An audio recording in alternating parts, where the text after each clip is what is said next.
Do everything you can. One slip, and you know exactly what's coming to you. The voice of authority on the other line was filled with warning.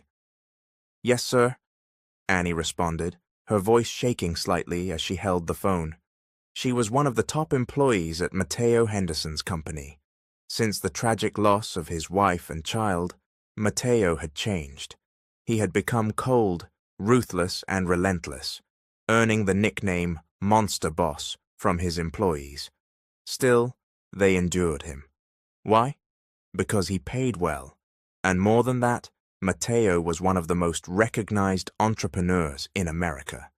His company had been featured multiple times on television for its unprecedented rise ever since he took the reins. What's going on? Mateo snapped, sensing the car slowing down. Traffic, sir, his driver replied quickly. Mateo clenched his fist and turned to look outside. Of all the things he hated, being late was at the top of his list. He had just landed from London after spending a month there for the opening of their newest branch. Now that he was back in the US, he was focused on domestic operations again. His gaze wandered through the car window, frustration boiling inside him at the sluggish flow of traffic. But suddenly, his eyes locked on a pawn shop, more specifically, on something displayed in its front window. Stop the car! Pull over now! Quickly! He ordered. His driver swerved to the side and came to a stop.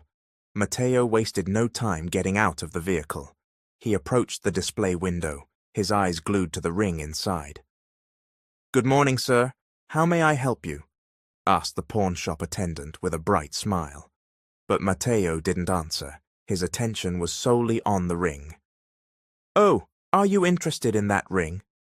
The woman followed up. It came in today. No one has reserved it yet, so it's still available. I want it, Mateo said without thinking, his voice low but firm. The woman smiled wider. Would you like to get it now? Or I can reserve it if you'd like to place a down payment. Number, I'm taking it now, he replied, stepping closer. Of course, but can I ask, why? You look like that ring means something to you. Mateo's face tightened. I want to know who pawned that ring. The woman hesitated. The reaction on her face told him everything. She knew the person. Do you know who it was? He pressed. There must be a receipt. Let me see it. It was a child who pawned it, sir, she said quietly. Honestly, our policy doesn't allow that, but I know the family. They're from the same neighborhood. I accepted it out of pity. Mateo's fingers started to tremble. A child, he whispered. What's the name of the child? He's 10 years old. His mother is sick and bedridden. The kid scavenges for recyclables to support her. He brought the ring to help pay for medicine. Her words struck him like a bolt of lightning. That ring, it wasn't just any ring. It was an heirloom, a unique piece that had been passed down for generations in his family. His ancestors had it specially made, and it was given to him when he proposed to the woman he once loved deeply, the same woman who had vanished without a trace years ago. He clenched his jaw. How much did you give for it? I gave 30,000, the woman said. It's high quality and has 5 rare diamonds. I assumed the money will go to her treatment. Mateo could hardly breathe as he took the ring and examined it. So many questions swirled in his mind. How did the ring end up with a child? The only person he had ever given that ring to was her, the woman he had once promised forever to, the woman whose absence had shattered his heart and turned him into someone he barely recognized, the same woman who disappeared all those years ago. Can I have their address? He asked, his voice almost a plea. At that moment, he didn't care about the meeting he was supposed to attend, or the ring in his hand. He just needed to see the person who had pawned it. I can give it to you, the woman replied. She scribbled the address and handed it over. Mateo returned to his car, his grip firm on the piece of paper and the heirloom ring. As he sat back down, his driver turned to him. "Sir, your secretary's been calling non-stop. The board of directors is waiting. The meeting's about to start." "Cancel it," Matteo said without hesitation. "Shut down the entire state office if you have to. I have something far more important to take care of." He unfolded the paper and stared at the address again. "We're going there. Now." The driver couldn't speak. He was startled by Matteo's sudden change. Everyone in the company knew him to be punctual, strict, a perfectionist through and through. Canceling the most important board meeting was unheard of. This was the first time he'd done something like this. "Well, what are you waiting for?"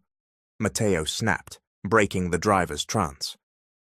"Ah, yes, sir. We're leaving now," the driver said, and immediately started the car. How could a child end up with that ring? And what if the woman he thought he'd lost forever was still alive? His mind spun with questions as the car sped down the highway. Flashback. "She cheated on me and you expect me to marry her? Are you serious?" Matteo's voice rang out as he argued with his father.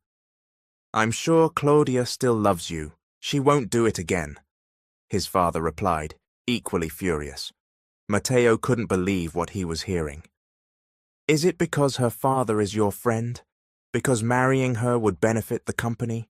Is that what this is about?" His father's jaw clenched at his words, a clear sign he had struck a nerve. "I'm right, aren't I? This is all about business, money. You don't care if I get hurt as long as you get what you want." Matteo didn't realize he was yelling now. With one swift motion, his father crossed the room and landed a hard punch on Matteo's face. "That's enough. Please don't fight," his mother cried, stepping between them. "Don't you dare accuse me," his father barked.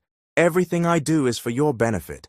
I'm teaching you to think logically, not emotionally. Emotions won't get you anywhere in the world we live in. You are the future of this company. You need to learn the rules now."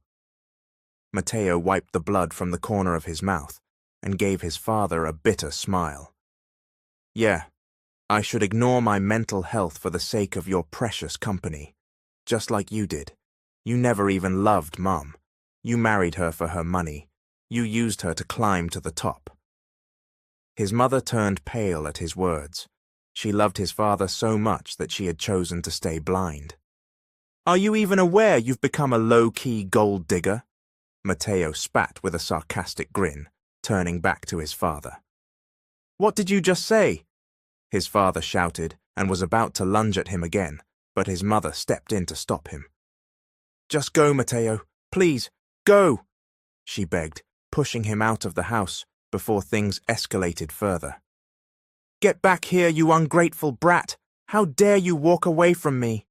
his father yelled as Matteo walked out the door. Matteo went straight to a bar. He got drunk and didn't go home that night. He had wanted to become a doctor, but his father forced him into business. He had obeyed every wish his parents had, trying so hard to be the son they wanted. But now, his father had become so toxic that Matteo could no longer sacrifice his well-being. A year ago, he loved Claudia, but she suddenly cheated on him, claiming she no longer felt a spark in their relationship.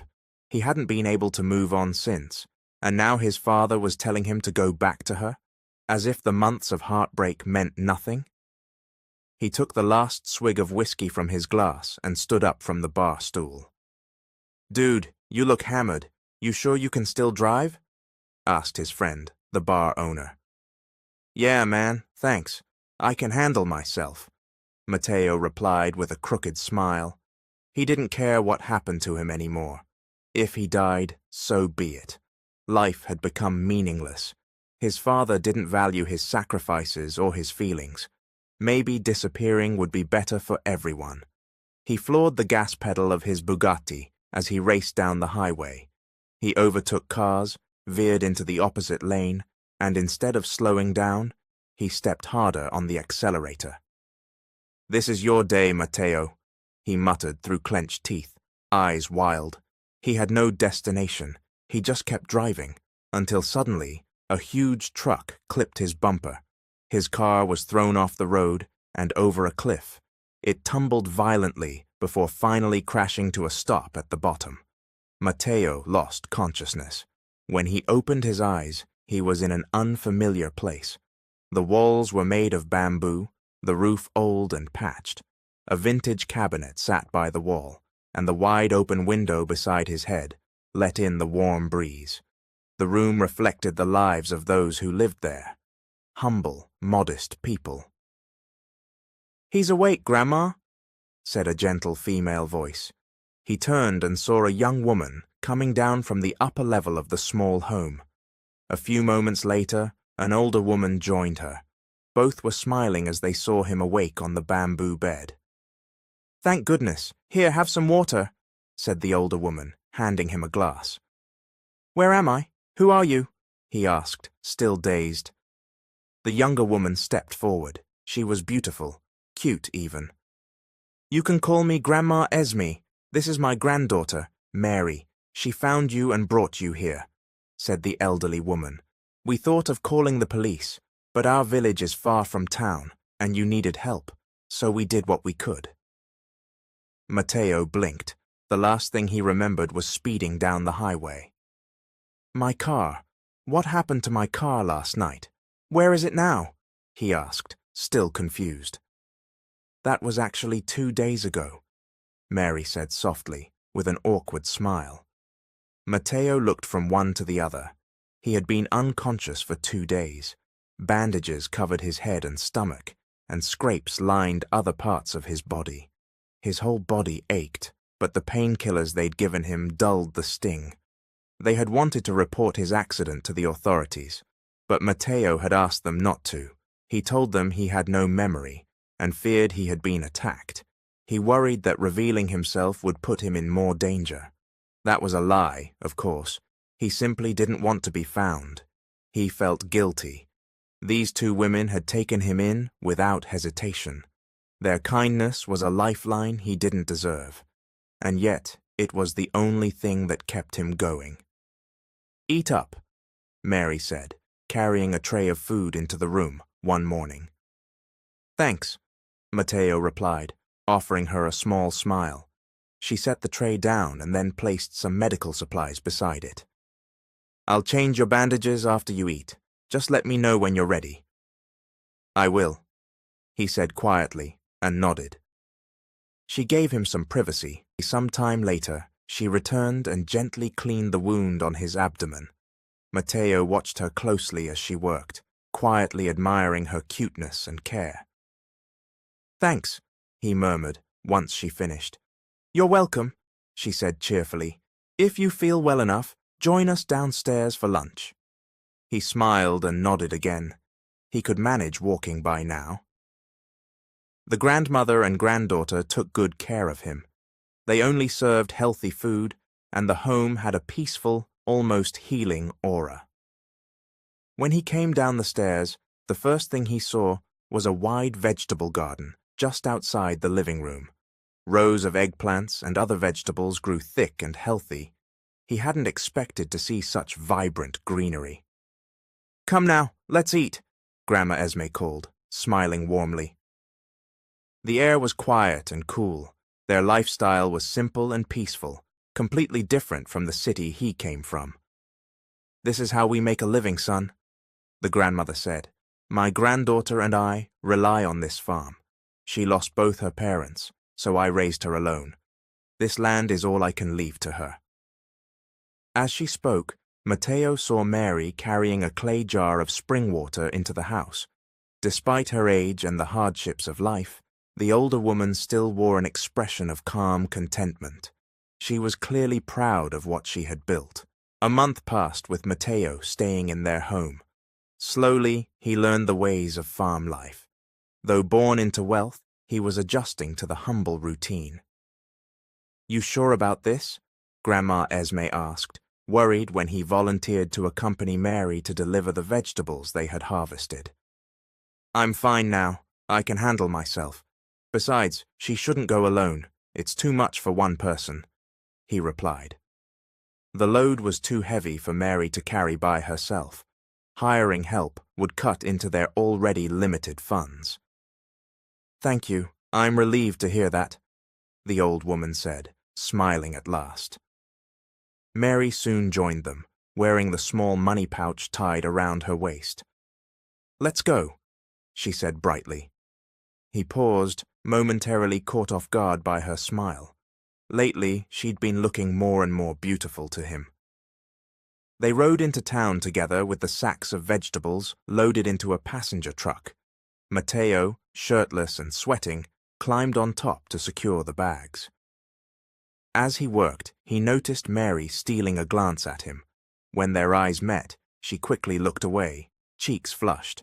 He couldn't help but smile, a teasing, playful grin. "Hey, your companion's cute. How come I've never seen him before?" one of the market vendors said with a wink. Mary smiled shyly. Matteo glanced at her, curious about how she'd react. "Hey, cutie, can I get your number?" squealed the vendor's teenage daughter from a nearby stall. Matteo gave them an awkward smile, unsure what to say. "Hey, that's Mary's husband," the woman in front of the stall said, scolding the girl. Mary's eyes went wide.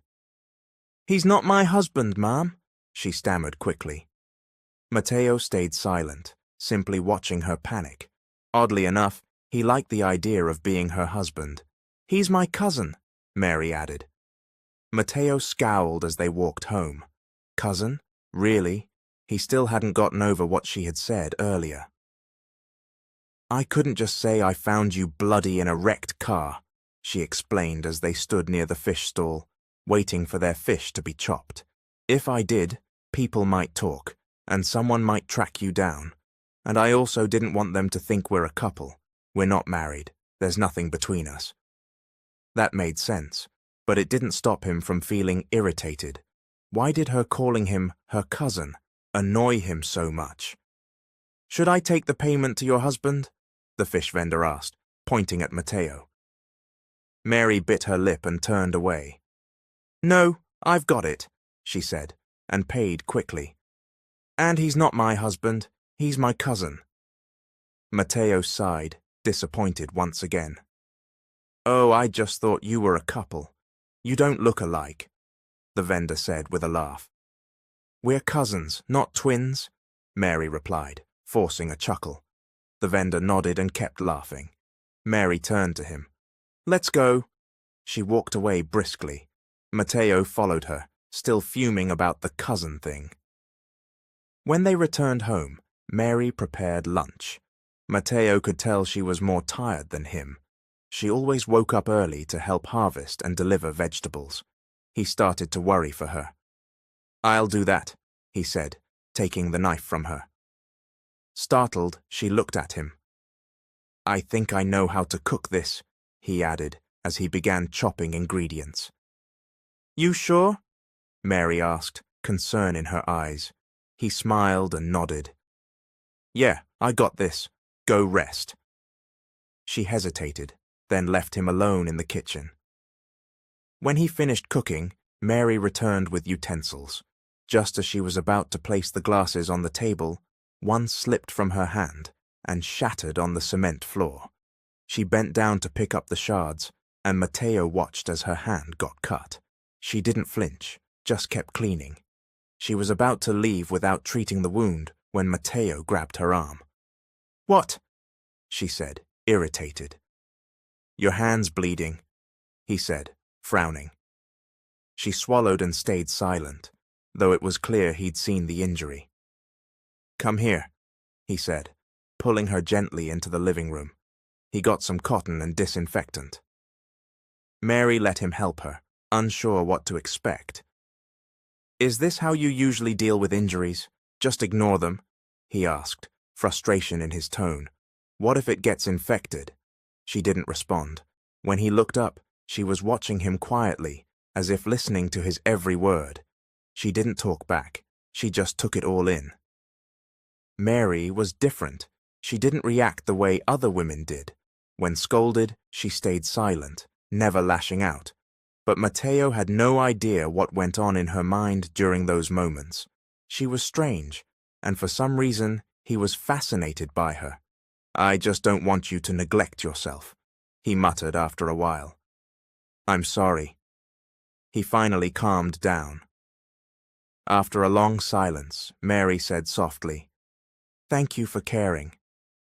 Her words startled him. He looked up at her and froze when she smiled. His eyes dropped to her lips. There was something pulling him in, an invisible force. He swallowed hard.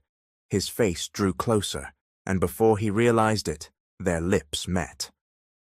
Mary froze while he closed his eyes, savoring the warmth of her mouth. His expert lips moved gently, then deeper. His hand rested against her back as the kiss lingered. The world felt like it stopped around them. When they finally pulled away, Mary still had her eyes closed. A moment later, she opened them slowly, then stood up and walked away in a daze. "Mary." Matteo reached out to hold her hand, but she moved away and quickly left the room. Later, Grandma Esme came in. "Time for dinner. What's going on? She just left. Didn't she like your cooking?" she teased. Matteo forced a small smile and pulled out a chair for the old woman. But deep down, worry was beginning to build inside him. He regretted what he did. Maybe he moved too fast. What if she misunderstood him? What if she left for good? "Dinner's ready, sweetheart," Grandma Esme called out from the kitchen. Mary's eyes lingered on Matteo. "I'm still full, Grandma. Go ahead without me." But her grandmother continued watching her closely. After a while, she sat beside Mary, observing her actions as she carefully planted vegetable seedlings into boxes. They sprouted them there first, before transferring the plants to the main garden. "Is something bothering you, sweetheart?" her grandmother asked gently. Mary paused, then forced a smile. "Why would anything be wrong? I don't have any debts to worry about, and our crops are doing well. There's nothing wrong at all, Grandma. You're just imagining things." Her grandmother pursed her lips. "Is that so?" She sat beside Mary and sighed, gazing out across the wide vegetable field. Then she spoke again, this time with more weight in her voice. "We've only known Matteo for a short time. At first, we weren't sure what to make of him, but over time he's become part of this family. And even if you haven't said anything, I can feel it, sweetheart." She reached for Mary's hand. "I can see it. I can feel it. You have feelings for Matteo." Mary froze. She hadn't expected her grandmother to figure it out so easily. Her head dropped, and she gave a bitter smile. "Wow, Grandma, you're still sharp. I surrender," she said with a weak chuckle, admitting the truth. Her grandmother's intuition had always been strong, too strong to deny. "I knew it. You're still so young, but I've been there. I went through all of that with your grandpa. Every little thing you're doing now, I've done before. That's why I know. It's easy to read your actions." Her grandmother gave her a proud, knowing smile. Mary laughed softly and looked back toward the garden. "Okay, fine. You guessed right. I admit it. I have feelings for Matteo." A mischievous grin appeared on her grandmother's face at the confession, but then Mary's expression turned serious. "But Grandma, did you see the kind of car he drove when he got here? Or the stuff he had with him when he had that accident? Everything looked expensive, and those credit cards in his wallet. I may not have gone to college, but I'm not stupid. Matteo clearly comes from a wealthy family."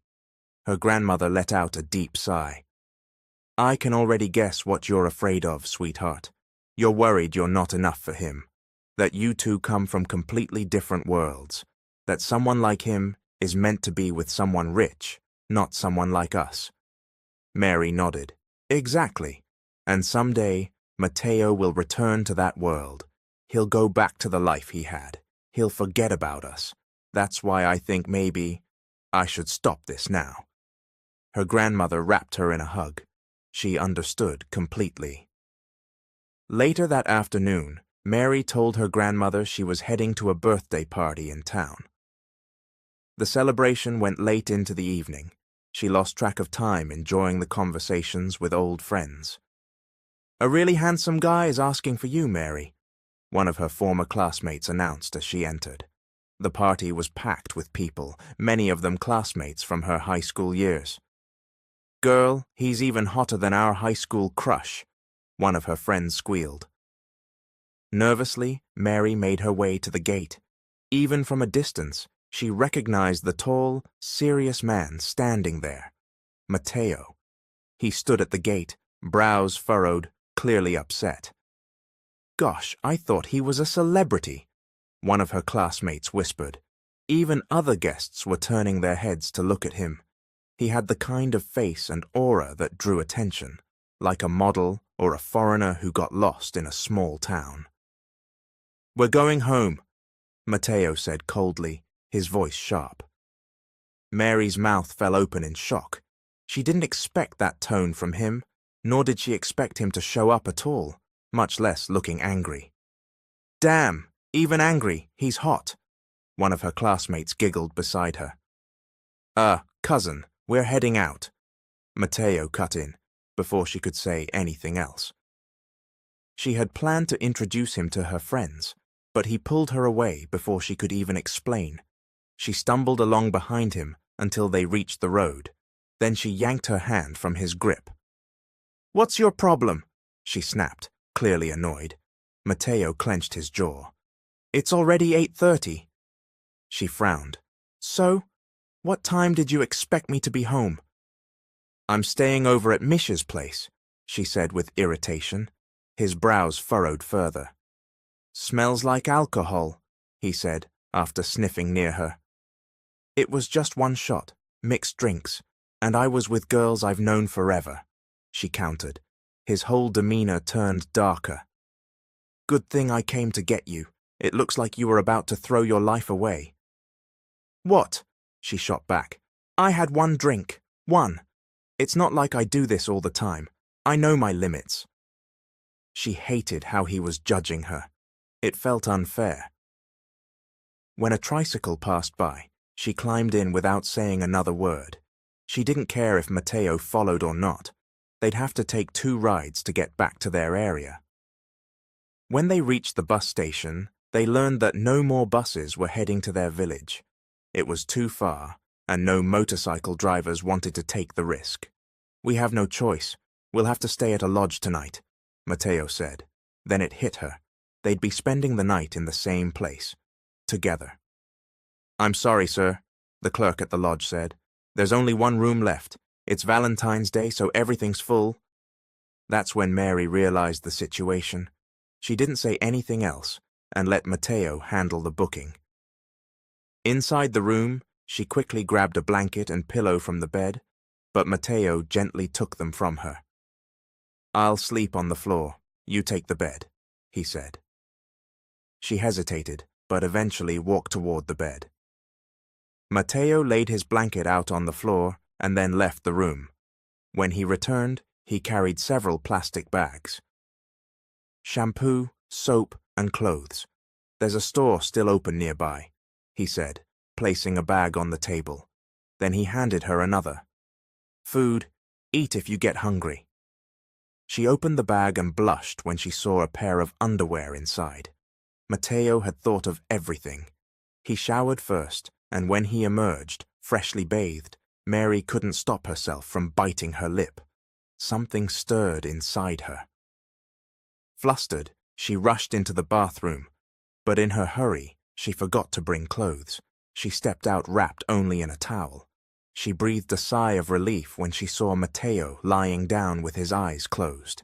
Then she realized, with horror, that her clothes were in a bag near his head.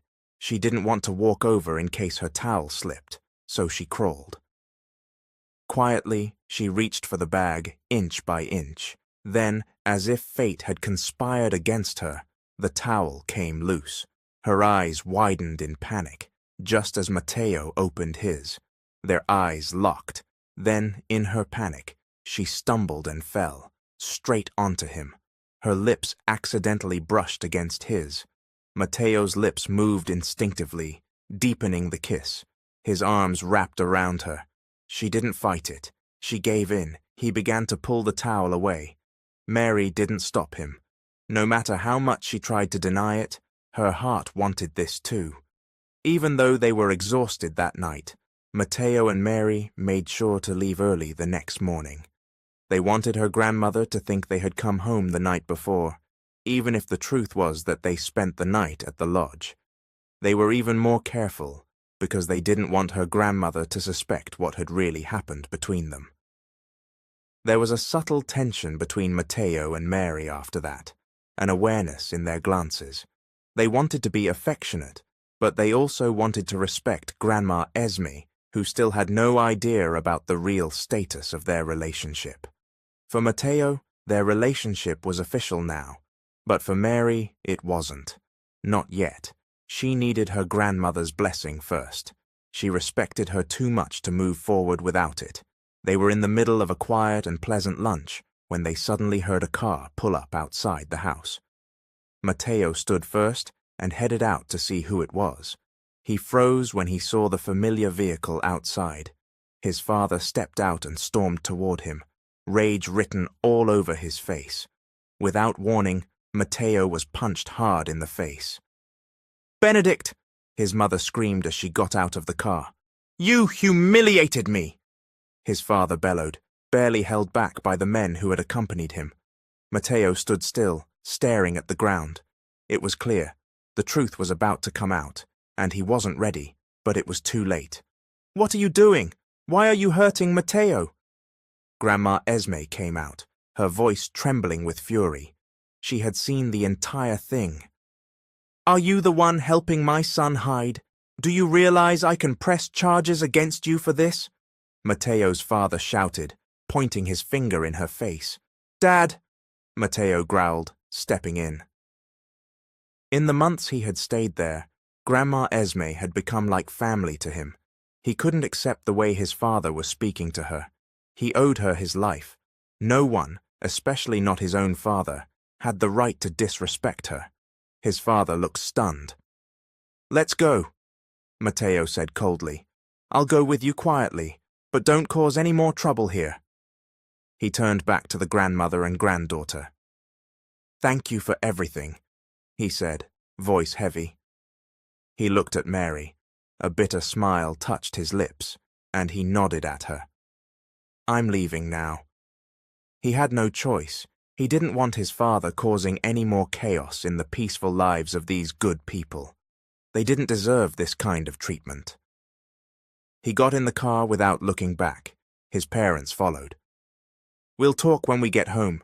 You have a lot of explaining to do," his father said, his voice sharp as he shut the car door. Mateo didn't respond. Instead, he stared into the side mirror. He could still see the grandmother and granddaughter standing outside. Their figures became smaller and smaller as the car drove away. Even the tiny house behind them slowly disappeared from his view. He refused to believe it was the last time he'd see them. He would come back. He had to. "I'll marry Claudia," Mateo said, "but give me my freedom after that. I don't want you controlling even this last part of my life." He dropped his bank cards onto the table. They had all been cut off, made unusable by his father. The engagement hadn't happened the first time because Mateo had gone missing. Now that his parents had found him again, the engagement with Claudia was back on. His father agreed. He'd do anything to make Mateo follow through. The cards were reinstated, and Mateo once again had full access to everything. That evening, Claudia and her family came over to Mateo's house to discuss the engagement party. "Do you know how worried I was when you disappeared?" Claudia said sweetly. "I was with your parents, looking for you. I was so scared." She placed a hand on his chest. Mateo clenched his jaw. There was no love in his heart for her anymore, only hatred and bitterness. "I hope you won't disappear again before our wedding. You know, no matter where you go, you always come back to me." We're meant to be, Matteo. Just accept it. She giggled. A mocking grin curled at his lips. How do you even have the nerve to face me like this, Claudia? He asked. Did you forget how you cheated on me? Claudia smiled faintly. Still haven't moved on, have you? She leaned in. You're still hurting, aren't you? Don't worry, babe. I won't do it again, she said with a wink. I'm going to be a good girl now. I'm all yours. She leaned in to kiss him, but Matteo turned his face away. You're so full of yourself, he muttered. Don't worry, I've moved on. I've already found someone far more deserving of my love.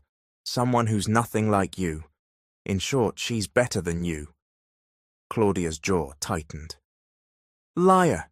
You're such a liar, Matteo. You're just saying that to get under my skin. She laughed bitterly, but her face faltered when she realized he wasn't joking. Even if I marry you now, Matteo continued, you'll never replace her. She'll always be the one in my heart. He gave a cold smile. Let's play your little game, Claudia. I'll use you, just like our families want. That's all this ever was anyway. He turned his back on her and left her standing there, near tears. He poured himself a drink and glanced back at their families, laughing, celebrating the engagement. Matteo's mind was already elsewhere. He had a plan. He began preparing in secret, getting Mary a passport and filing the paperwork for a property purchase without his parents noticing. He withdrew a large sum of money from his account at the last possible moment, so they wouldn't catch on right away. When everything was ready, he disappeared again, this time for good. He was going back for her. Meanwhile, Mary was throwing up into a sink in the bathroom. She wiped her face and slowly stepped outside, her body weak. Her grandmother immediately approached her, concerned.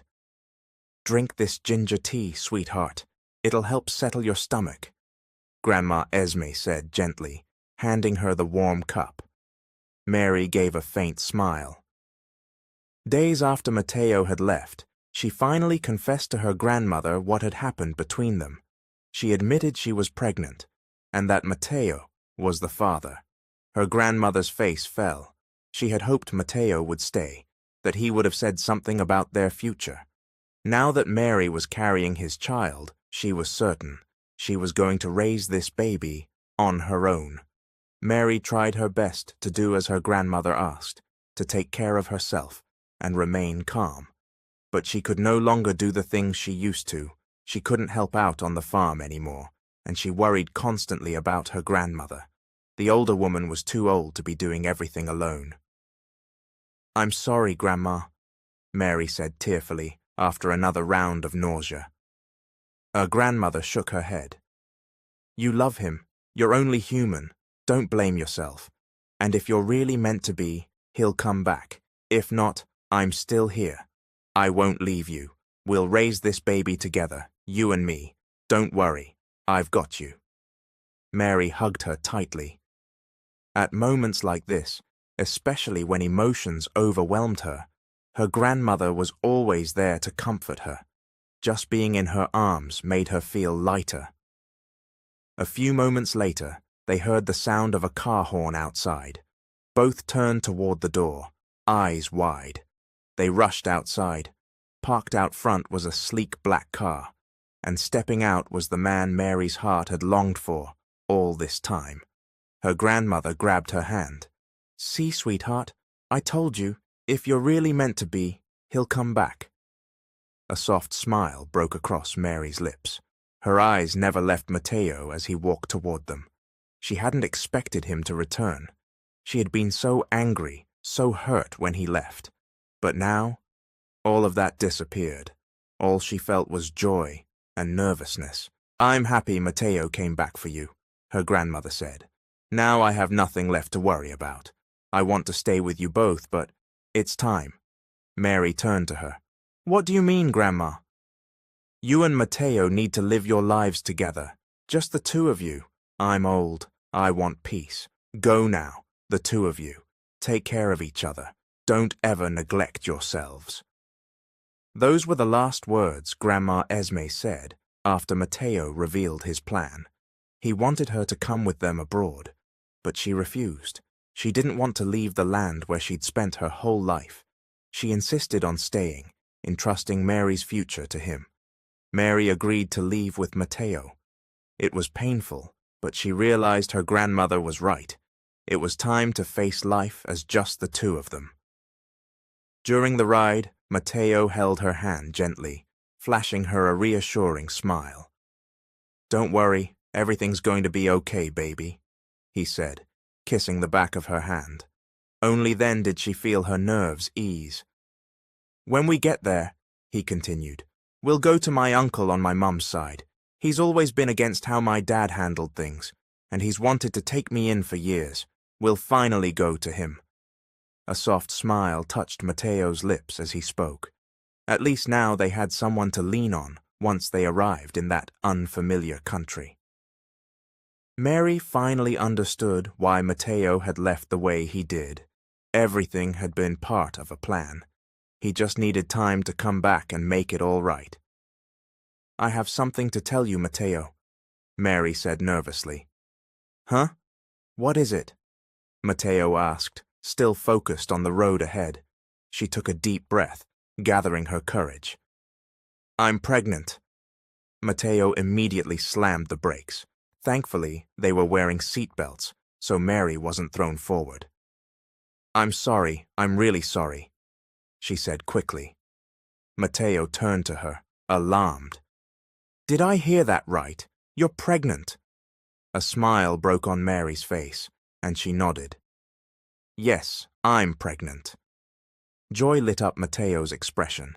He reached over and hugged her tightly, the embrace filled with warmth and relief. Mary couldn't help but smile. A moment later, Matteo reached into his pocket and pulled out a small, glittering box.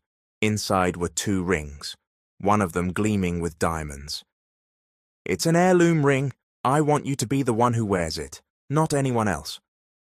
"I want you to be my wife," he said emotionally, staring into her eyes.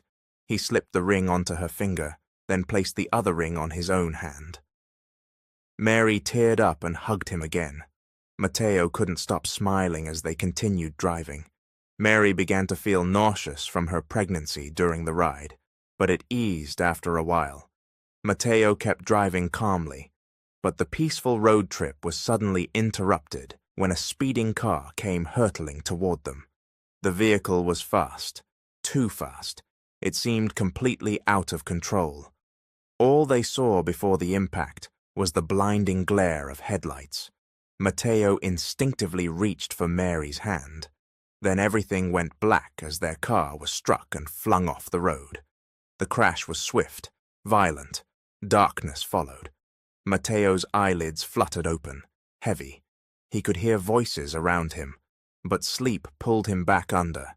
When he woke again, the first face he saw was his mother's. She was teary-eyed and immediately called for a doctor. "My son is awake. Somebody, please, he's awake." She rushed out of the room to alert the staff.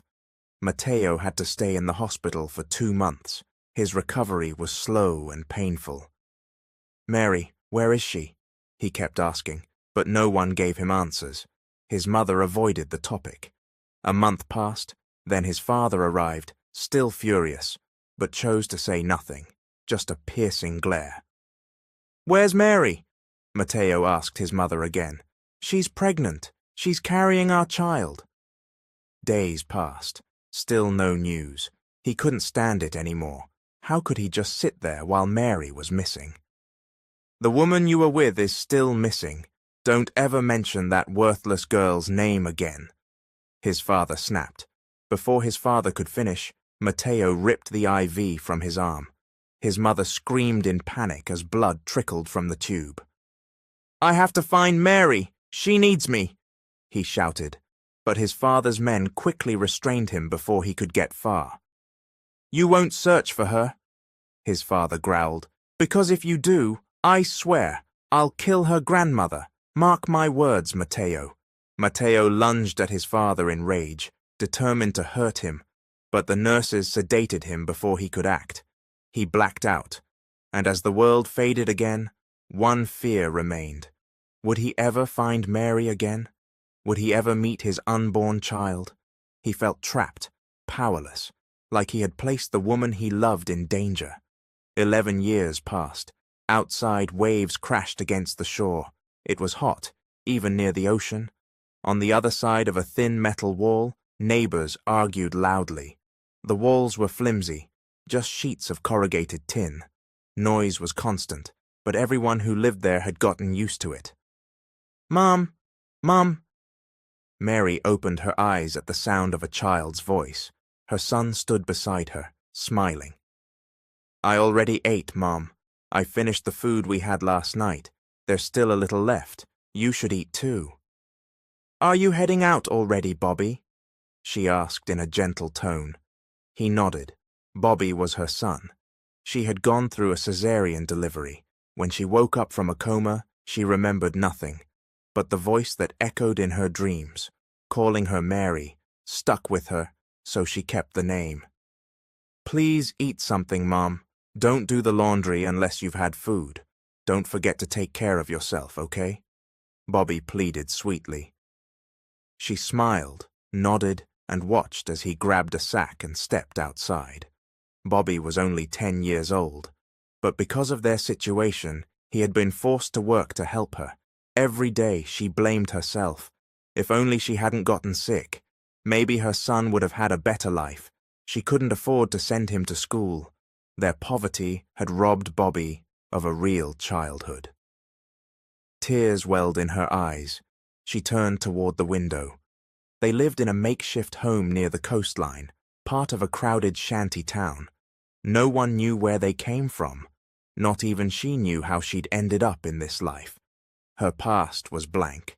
All she wanted was to live quietly with her son, safe and far from the world that had hurt them. "Mom, look what I found!" Bobby called out joyfully, returning home with a plastic bag. The bag was torn. It looked like a stray dog had tried to dig through it before he picked it up. "See, Mom? It's still good. Probably leftovers from a nearby restaurant. They threw it away, but I found it." She wasn't surprised anymore. Bobby often claimed he found food like this, but she knew the truth. He dug through trash just to bring something home for them to eat. Her laundry income barely covered their rent, water, and electricity. Most of what was left went to buying rice. Meat and vegetables were luxuries they couldn't afford. "Give it to me. I'll fry it again," she said gently, taking the bag. "You can't eat it like that." Thankfully, they still had some leftover cooking oil. As she cooked, she wiped away tears. She wished it had been freshly bought. Real food, not leftovers. Someday maybe they'd be able to buy good food too. Someday she hoped she could feed her son a proper meal. "Let's eat, Mom, but let's pray first," Bobby said, smiling. Mary nodded and closed her eyes as her son began to pray. Despite the hunger, despite their situation, Bobby remained kind-hearted and humble. She was deeply grateful for that. The next day, their landlady came by to collect rent. "I'm raising your rent starting next month," she announced. "Wait, didn't you just raise it a few months ago?" Mary replied, startled. "You're welcome to find another place if you don't like it. You're always late on payments and now you're complaining too?" The woman snapped. The rent had gone from $200 to $250 to $300. Now the landlady wanted to raise it again, despite the poor condition of their shack. The door was falling apart. Mary and Bobby had fixed it themselves. The walls were so thin, one kick could break through. But Mary had no choice. She agreed. They had nowhere else to go. Moving would require a deposit and advance rent. They could barely afford the rent now. How could they save for anything else? When Bobby got home, he asked, "Are you okay, Mom?" "I'm fine. Did you eat?" She checked the pot. There was rice, but no side dish. She had forgotten to find something to cook. "I'll go borrow a can of sardines," she told him. "No, Mom. Bobby said quickly. He walked into the kitchen, grabbed some sugar, and sprinkled it over his rice. "This tastes great, Mom. Come eat with me." He mixed vinegar and dried fish together, creating his own version of a meal. Mary watched him with a bittersweet smile. Later that afternoon, Mary went to the local market. Vendors shouted to attract customers from every direction. She moved slowly, looking for discounted vegetables, damaged ones she could buy cheaply. "Can I get all of this? How much?" she asked a vendor who already recognized her. "You always pick out the scraps. Just take those. They're yours," the woman said kindly. Because Mary often bought throwaway goods, some of the vendors had started giving them to her for free. Mary smiled and placed the vegetables into her reusable bag. She also bought 2 cans of sardines to cook with them. On her way home, she accidentally kicked a newspaper on the ground. She reached down to pick it up and froze. There was a man's face printed on it. He looked familiar. She read the name. Mateo Hernando. Mary. The voice rang in her head. The scene flashed in her mind. A sharp pain shot through her skull. She grabbed her head and moved to the side of the road to steady herself. She breathed deeply, trying to ease the throbbing. She was trembling now, crouched by the sidewalk. Panicked, she threw the newspaper away and walked home as fast as she could. But as she reached her house, the man's face returned in her mind. Why? Why did just seeing that photo stir something inside her? The next day, Bobby brought Mary to the pawn shop. They had no choice. Mary had been sick lately, and she needed medicine, but they didn't have the money for it. "Mum, don't worry, I'll take care of everything," Bobby said as he tightly gripped her hand. The woman behind the counter smiled kindly. "What do you need, kiddo?" "I'd like to pawn this ring," Bobby said, pulling a small velvet box from his pocket and placing it on the glass counter. The woman's eyes widened as she opened the box. Inside was a diamond ring, elegant, sparkling, and clearly worth a fortune. "Where did you get this?" the pawnshop owner asked, looking both shocked and concerned. "It's my mom's. She's sick and we need to buy medicine. Please just take it. I don't want her to suffer anymore," Bobby pleaded. The woman glanced at Mary, who was seated nearby with her head bowed, breathing shallowly. The pawnshop owner hesitated. "You know, we don't usually allow kids to pawn items." "Please," Bobby begged, "we really need the money." Moved by the child's desperation, she finally nodded. "All right, I'll give you 30,000 for it." Bobby's face lit up. "Thank you so much." She began filling out the paperwork. That same day, Mateo happened to be passing through the area when his car was forced to stop because of heavy traffic. His driver tried to maneuver through the crowded street. Frustrated, Mateo looked out the window and froze. He had just glanced toward a pawn shop and saw something in the display that made his blood run cold. "Stop the car!" he ordered suddenly. His driver pulled over immediately. Mateo got out and walked straight to the shop window. There, under the harsh fluorescent lighting, sat a diamond ring. His eyes narrowed. He knew that ring. It was the heirloom he had given to Mary. Without thinking, he entered the pawn shop. "Good afternoon, sir. What can I do for you?" The woman greeted him. Mateo walked up to the counter. "That ring in the display. I want it." The woman hesitated. "It just came in today." "I'll pay whatever price you want. I need to know who pawned it." The woman blinked. "It was a child, sir. Just 10 years old. He said it was his mother's. She's sick." Mateo's pulse quickened. His hands trembled. "I need their address." I shouldn't give that out." "I'll pay you triple what you gave the boy," Mateo interrupted. "Just give me the address." The woman hesitated for a moment, then finally wrote it down and handed it to him. Mateo snatched the paper and ran out the door. Back in the car, he stared at the address. Then he looked again at the ring in his hand. She was alive, and she had kept the ring all these years. Mary stirred in bed, coughing weakly. Her fever had gotten worse. Sweat clung to her skin as she turned her head to the side. Bobby sat nearby, wiping her forehead gently with a damp cloth. "Mum, hang in there, please," he whispered, trying not to cry. There was a knock at the door. Bobby stood and walked over, confused. They rarely had visitors. He opened the door slowly. A man stood outside. Tall, dignified, wearing an expensive coat. He looked out of place in their run-down alley. In his hand was a small piece of paper. His eyes were scanning the numbers on each door until they met Bobby's gaze. Bobby opened the door wider. "Yes?" he asked. "Is this where you live?" the man asked. Bobby nodded cautiously. The man stared for a moment, his expression unreadable. Then he knelt. "I'm looking for a woman," he said softly. "Her name is Mary. She has a child, a boy, about your age." Bobby blinked, unsure what to say. The man reached into his pocket and pulled out the ring. "Does this belong to her?" Bobby's eyes widened. You're the man in the photo," he said, voice trembling. "You're the one my mum said she saw, the one she dreamed about."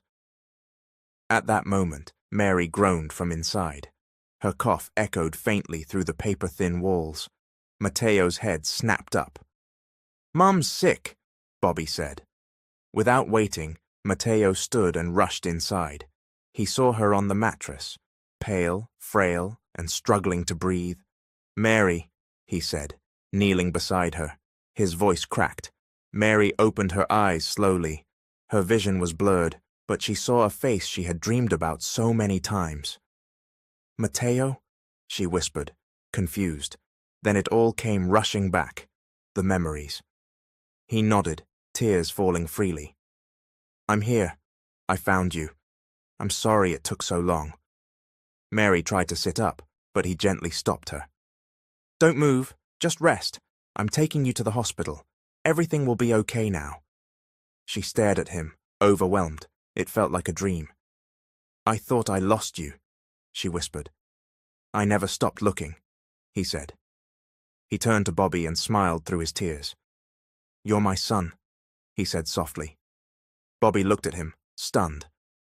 Mateo opened his arms. Bobby hesitated, then ran into them. That night, Mary was taken to the hospital. Mateo paid for the best doctors, the best care. Bobby stayed by her side the entire time, holding her hand. It was the beginning of something new, something long delayed, but finally within reach. Mateo stayed at the hospital the entire night. He never left Mary's side, holding her hand as if afraid she'd slip away again. By morning, her fever had broken. Her breathing grew steadier. The doctor came in with a smile. "She's going to be okay. You brought her in just in time." Mateo exhaled deeply, relief flooding his face. He leaned over and kissed Mary's forehead. "Thank you," he whispered. Mary opened her eyes. "I'm really alive, aren't I?" she asked softly. He chuckled through a tearful smile. "Yes, you are, and I'm never letting you go again." Meanwhile, Bobby was sitting outside the hospital room when a tall man in a suit arrived with several police officers. They approached quietly. "Are you Mateo Henderson's son?" the man asked. Bobby stood, startled. "Yes, sir." "You're brave, kid. That ring you pawned helped us track your mum, and now we can finally open a case against Mateo's father." Bobby's eyes widened. "What?" "He committed multiple crimes, including obstruction of justice and issuing death threats. We've been after him for years. Your mother's disappearance was reported, but buried. Someone with power made sure it never reached the authorities." The officer stepped forward. "We've already arrested 2 of his men. One confessed that Mateo's father threatened to kill your great-grandmother if your dad ever went looking for your mom again." Bobby was stunned silent. Inside the hospital room, Matteo gently helped Mary sit up when the officers came in. "You're safe now," one of them told her, "and the man who tried to keep you hidden will face justice." Mary looked at Matteo, unsure what to feel. "He won't hurt you ever again," Matteo assured her. "Or Bobby, or your grandma. I promise." Later that week, they visited Grandma Esme. She was sitting on the front porch, slowly sipping tea. When she saw them, her eyes filled with tears. "I knew you'd come back to her," she said to Matteo with a smile. He bowed his head and embraced her tightly. "I owe you everything," he said. "You gave me a life I never deserved." She laughed softly. "You earned it. You chose love. You didn't let bitterness win." The sun shone brightly overhead as they sat down together, finally whole, finally home. The end. Thank you all for watching. This is Mr. Hope. Blessings to you all.